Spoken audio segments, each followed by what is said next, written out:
بہت بڑے وکیلوں کے پاس گیا مگر آخر میں ہوا وہی جو میں چاہتی تھی، یعنی میری خلا 3 ماہ بعد بالآخر ہو گئی تھی، اور یہ سارا دورانیہ میں اپنی ہی استانی کے گھر پر ہی رہی تھی کیونکہ میرے پاس کوئی اور ٹھکانہ نہیں تھا۔ خلا کے بعد میں گھر جانے لگی تو استانی نے کہا کہ شادی تو ختم ہو چکی ہے، تو تم اپنے بہتر ہے کہ زندگی بنا لو، 10 تک پڑھ چکی ہو، اب آگے کالج میں ایڈمیشن لو اور کچھ بن جاؤ تاکہ کل کو کوئی تمہیں یا تمہاری ماں کو اتنی آسانی سے دھوکہ نہ دے سکے۔ یہ بات میرے دل پر لگی تھی اور میں نے استانی کی مدد سے ہی ایک کالج میں داخلہ لے لیا جو کہ ان کی سہیلی کا ہی تھا۔ انہوں نے بھی میری مدد کی اور میری زندگی ایک مرتبہ پھر سے وہیں پر آ گئی جہاں سے شروع ہوئی تھی، یعنی میری ماں کے گھر جہاں میں تھی وہاں تھی اماں تھی اور چھوٹی تھی۔ اماں نے قسم کھا لی کہ چھوٹی کی شادی جلدی نہیں کریں گی کیونکہ میری طرف سے جو سبق انہیں مل چکا تھا وہ اسے دوبارہ نہیں دہرا سکتی تھی۔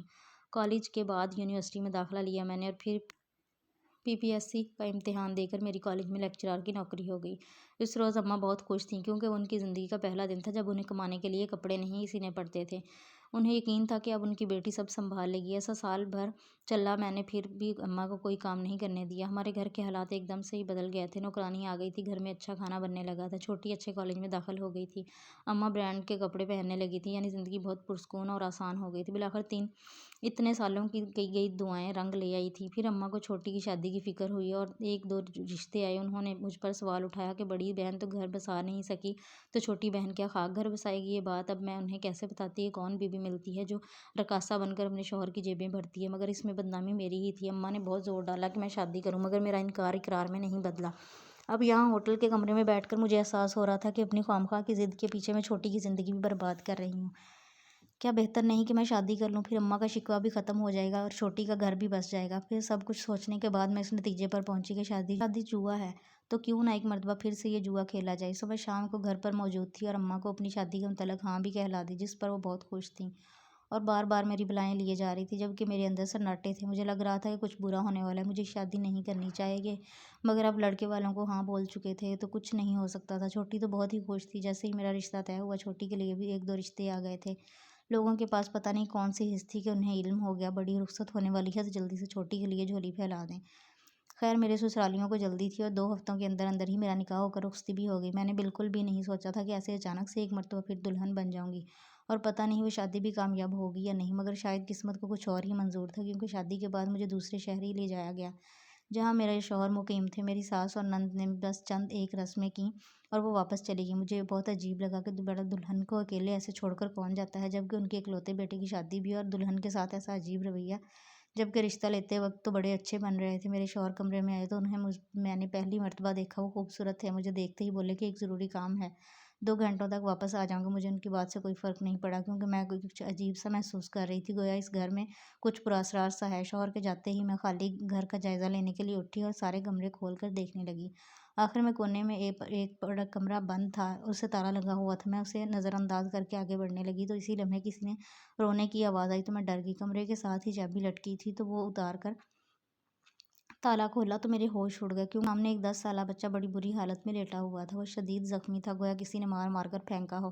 اس کے بازو اور ٹانگ کی ہڈی بھی ٹوٹ چکی تھی۔ میں جلدی سے آگے بڑھی اور اس بچے کو گود میں لیا اور پوچھا کون ہو تم؟ اس پر وہ بچہ درد سے کراہتا ہوا بولا نوکر ہوں۔ عین اسی لمحے ہمارے گھر کے باہر پولیس آ کر رکی اور اچانک سے چھاپا پڑ گیا۔ مجھے اس نوکر کو اس حالت میں دیکھ کر پولیس نے پورا ماجرا پوچھا تو میں نے یہی بتایا کہ ابھی بیاہ کر آئی ہوں، شوہر 2 گھنٹوں کا بول کر باہر گیا ہے۔ تو پولیس نے اس نوکر کو پہلے ہسپتال بھیجا اور پھر مجھ سے پوری تصدیق کرنے کے بعد کہا آپ جانتے ہیں یہ مرد کون ہے جس سے شادی کی ہے؟ تو میں نے نفی میں گردن ہلا دی، جس پر پولیس اہلکار نے بتایا کہ یہ مرد ایک بہت بڑا اسمگلر ہے، یہ نشوں کی خرید و فروخت اس نوکر کے ذریعے کرتا تھا۔ اسے اپنی خرید و فروخت بڑھانے پر چھپانے کے لیے ایک لڑکی کی ضرورت تھی، تبھی جھوٹے ماں باپ کے ذریعے اس نے رشتہ ڈالا اور آپ سے شادی کی۔ شاید اس کا کام بڑھ جاتا اور آپ اس کی مدد بھی کرتی، مگر اس نوکر نے آ کر ہمیں اطلاع دے دی تھی کیونکہ اس آدمی نے اس بچے کی ماں کو مروا دیا تھا، جس کے پیچھے وجہ صرف اتنی تھی کہ اس سے چرس کا بھرا بیگ ایک جوڑ میں گر کر خراب ہو گیا تھا، تو اس بدلے میں اس نے بچے کی ماں کو مروا دیا۔ تبھی یہ بچہ روتا روتا ہمارے تک آیا۔ اسے ابھی خبر ہوئی کہ یہاں ریڈ پڑنے والی ہے تو اتنی ہنگامی صورتحال میں بھی وہ اس بچے کو جان لیتے ہوئے گیا ہے یہاں سے۔ وہ تو قسمت اچھی تھی کہ یہ بچہ بچ گیا ہے اور ساتھ ہی آپ کی بھی بچت ہوگی۔ میں حیرت سے گنگ کھڑی رہ کے یہ سوچتی رہی کہ کیا میری قسمت میں ایسے ہی گھٹیا مرد ہیں جنہیں صرف لڑکی کو استعمال کرنا، ان کے ذریعے کمانا آتا ہے؟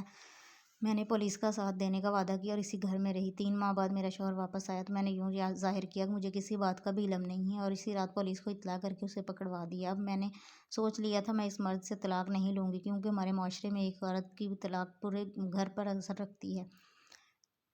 اب مجھے ان گھٹیا مردوں سے لڑنا تھا جنہوں نے عورت کو انسان نہیں، اپنے استعمال کا کھلونا سمجھ رکھا تھا۔ اور سب سے زیادہ دکھ مجھے اس بچے کا ہوا جو ہسپتال میں اس رات دم توڑ گیا تھا۔ ابھی تو اس نے دنیا میں کچھ دیکھا ہی نہیں اور قسمت نے کیسا ظلم کر دیا کہ وہ چلا بھی گیا۔